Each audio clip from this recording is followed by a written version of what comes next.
Hello, wonderful people. It's Palan again, and today I wanted to do another story time with you. I wanted to share how we got into designing and developing websites, and there's a couple of lessons I like to talk about during the story. When I started Stewed, websites weren't something that I ever thought we would be selling. I have no, or had no experience in building websites, managing them, maintaining them, hosting them, anything like that. And I could never dream of building or selling them when I first started. I had a friend of mine, he was a connection I knew from the previous job that I had, and he was a web developer. Naturally, when I started to grow the business and people said to me, "We need a website, we need this doing, we need that doing," I'd contact him.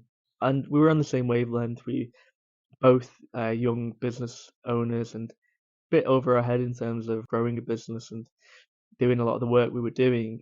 So I naturally passed him a lot of work. He set up 5 or 6 websites for clients of mine. He helped to manage and maintain them. And he was a good person, or so I thought at the time, for doing this. I then learned why a lot of people have mistrust and issues with web developers. The person in question was always late with deadlines, always overpromised and underdelivered, and used a lot of jargon to try and make up excuses and would never really take accountability for any of the issues that was caused by him. In the meantime, I was actively trying to learn and get my head around WordPress and drag and drop builders and themes, and I was experimenting and playing. And to be fair to him, he gave me that opportunity to do so. He gave me like staging environments to play around in, and taught me or showed me certain things about how to buy themes, and that's how I used to build websites when I first started. And I remember I passed him on to my auntie to do their website, a small local jewelry shop in village near ours. And unfortunately, a few months down the line, I think she's paid him some money. He came to me, and oh, sorry, she came to me at a family party and basically told me that this is what this person's done. They're being dead cagey. They're not finished the work, and it's not what she'd expected, and not the service that she would have wanted to go with. And my heart sank.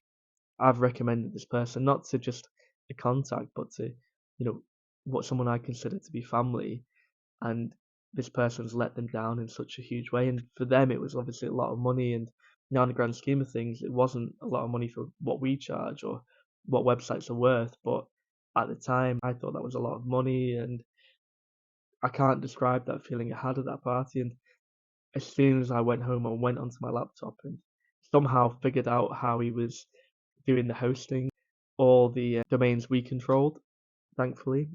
And then I worked out how he was doing his hosting, reselling through one of the big platforms.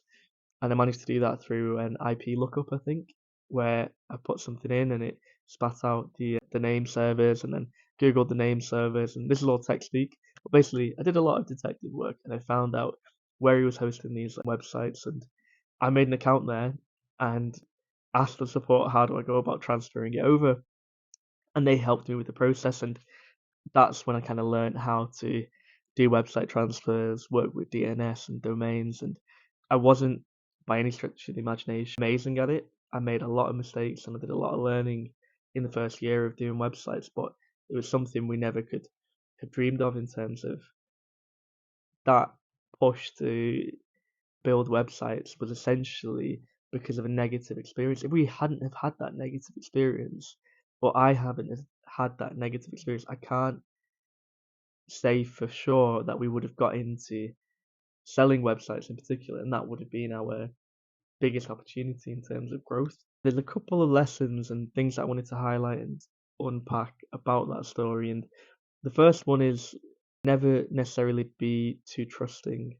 And that has burnt me so many times with no idea, where I put my blind faith in people. And it's a quality that I like, that I can trust people, but then also it's not a good quality when people like to take advantage of that trust.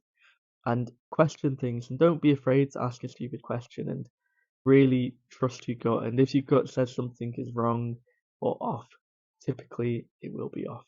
The second kind of lesson that I want to share from this experience was that even though you might not have the answers and you might not be ready to do something, say yes and do it. I think this is a recurring lesson that will come out in loads of these story videos, but it's so important. Even though you might not think you have the skill set, you might not be ready to do this piece of work, it doesn't mean you can't.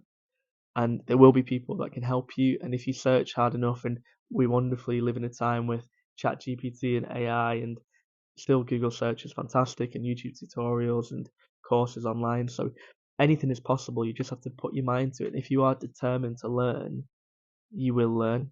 And what kind of happened to me after that fact was I was a bit hesitant in terms of referring people. Once you refer someone to someone else and something goes wrong, you kind of lose a bit of your reputation because by me referring this person to build websites for other people, I'm putting my reputation on the line. I put my trust in this person and I'm essentially vetting him so you don't have to. It makes me so careful with who I introduce people to and the way I go about it. If I'm not too sure and I know someone who could benefit from someone and I don't really know them too well, I make that very clear. Because if it's clear from the beginning, then it can't come back to bite you. Whereas if you recommend someone, say this person is great at doing cleaning for argument's sake, and they're a terrible cleaner, that's your reputation that's on the line. Whereas you can introduce someone still and be like, I know this person, he's a cleaner. I've not used their services before. I've seen things online about them. Please use your own judgment and don't take my recommendation or my introduction as a recommendation. That is a much better way to go about things. It's just a bit of a habit change that I've had since doing this experience or since going through this experience.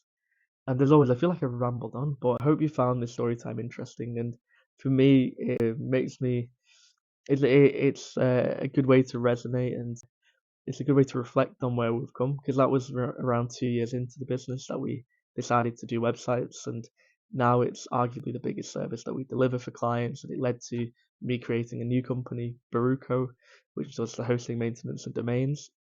And it's nice to see that we're in our 6th year and 4 years of that has been pivotal based on this one experience and one part of our journey. And it was been so impactful. That's been great. And I've enjoyed actually talking about it. I've definitely rambled on, so I have to apologize for that. But I hope you enjoyed this video. And if you'd like to learn anything about websites or have any questions about your website, feel free to drop me a message. You can reach out to us on any of our social channels or connect with me personally on LinkedIn. And I will get back to you that way.